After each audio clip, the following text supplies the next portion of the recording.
Merci. La parole est au groupe Métropole Insoumise, Résiliente et Solidaire.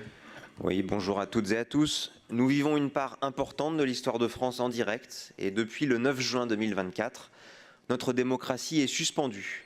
En effet, la dissolution de l'Assemblée nationale, au-delà du séisme politique que cela représente, induit un moment bien particulier de notre République. Pendant 28 jours, il n'y a pas de pouvoir législatif en France. Il n'y a pas de pouvoir législatif en France. C'est exceptionnel et ce cas ne se présente d'habitude pas lors du renouvellement des députés qui sont maintenus et siègent jusqu'au jour du scrutin. Mais lors d'une dissolution, ce qui n'était pas arrivé depuis 27 ans, j'avais 14 ans à l'époque, c'est vous dire si c'est rare, les députés sont démis de leurs fonctions et l'Assemblée n'existe plus jusqu'à l'élection suivante. Il reste le Sénat, bien sûr, mais clairement notre République vit un moment bien particulier. La preuve en est que lors des cérémonies d'appel à la résistance du 18 juin 1940, les députés étaient manquants au protocole. La séparation des pouvoirs n'est pas le fort de la Ve République, le pouvoir législatif étant subordonné au pouvoir exécutif, mais ce que nous vivons, c'est un moment de grande fragilité de nos institutions et de notre démocratie. À vrai dire, notre démocratie est suspendue depuis bien plus longtemps que cette date incroyable du 9 juin 2024. En vérité, elle l'est depuis le traité de Lisbonne de 2007, quand le corrompu Nicolas Sarkozy de RPR-UMP Les Républicains foulait aux pieds le non au libéralisme économique du peuple français du référendum du 29 mai 2005. Tout ce que nous vivons depuis comme violence sociale et symbolique découle de là, et la crise politique que nous vivons n'est que la résultante de la crise économique et sociale qui est sous-jacente depuis 20 ans, à cause des choix macroéconomiques de nos dirigeants pour le libéralisme, pour le libre-échange et pour la marchandisation totale de la nature et du temps libre des citoyennes et des citoyens. Au milieu de tout ça, Emmanuel Macron a donc inventé le harakiri politique par son geste impulsif de la dissolution, ouvrant la possibilité tout à la fois d'un grand danger et d'une grande opportunité. D'un côté, il semble offrir sur un plateau le pouvoir à l'extrême droite, qui est en dynamique électorale depuis 10 ans, comme si cela était son objectif dans une stratégie malsaine de montrer qu'ils ne sauront pas gouverner. Les exemples récents du Brésil et des États-Unis n'ont donc pas imprimé dans sa tête que l'extrême droite ne rend jamais le pouvoir pacifiquement. Macron dessert les intérêts de la nation pour son destin personnel. Il est un irresponsable de jouer ainsi avec la vie des citoyens qu'il prétend servir, cherchant les limites de la Constitution pour conserver son pouvoir. L'histoire, à minima, le jugera sévèrement. De l'autre, la gauche française républicaine et universaliste a su, en 4 jours, proposer à la société civile et au corps intermédiaire un front déterminé pour rompre avec l'ordre économique établi et se poser en alternative crédible à l'extrême droite. Voilà quelque chose d'intéressant qui fait écho à notre majorité métropolitaine depuis 2020. En dehors des 2 pôles que représentent le nouveau Front populaire et le Rassemblement national, il ne restera que des lambeaux après le 7 juillet.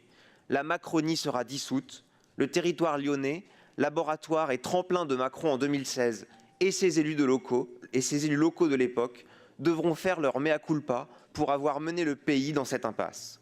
Honte à tous les soi-disant républicains qui ont contribué à l'arrivée de Macron au pouvoir, et plus encore à ceux qui le soutiennent encore aujourd'hui.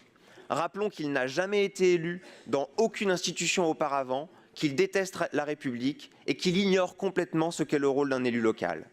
Le peuple paye chèrement 7 années de macronisme, mais nous avons heureusement devant nous la porte de sortie dès le 30 juin.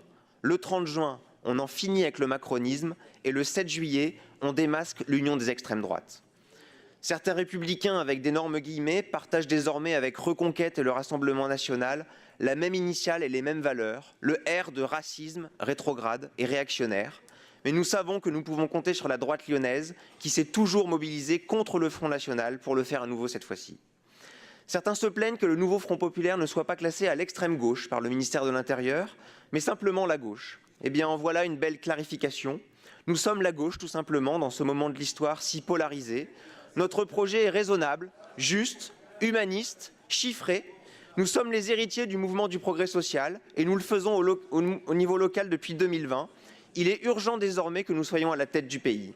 La petite musique qui cherche à mettre à dos le nouveau Front populaire et l'extrême droite est une folie. On attend les seconds tours des législatives avec ou sans les triangulaires pour voir le barrage républicain ne pas se transformer en barrage anticapitaliste. Faire croire une seconde que le programme du nouveau Front populaire est une menace pour le pays, alors qu'il s'agit bassement d'un programme économique de relance keynésienne, est grave et contribue à la distorsion de la réalité et fait le jeu du Rassemblement national.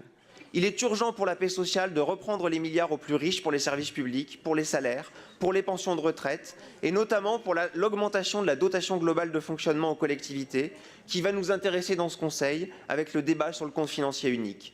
Vite la loi du 4 août 2024 pour l'abolition des privilèges des milliardaires en rétablissant l'ISF et en réformant l'impôt sur l'héritage avec un héritage maximum de façon à alimenter nos caisses de collectivités locales, dont la métropole qui œuvre pour la justice sociale et la bifurcation écologique et dont les compétences sont au service des habitantes et des habitants. Je conclus, Monsieur le Président. Pour ce Conseil, le groupe La Métropole Insoumise Résiliente et Solidaire accueille Laurence Beaufet comme présidente du groupe à mes côtés.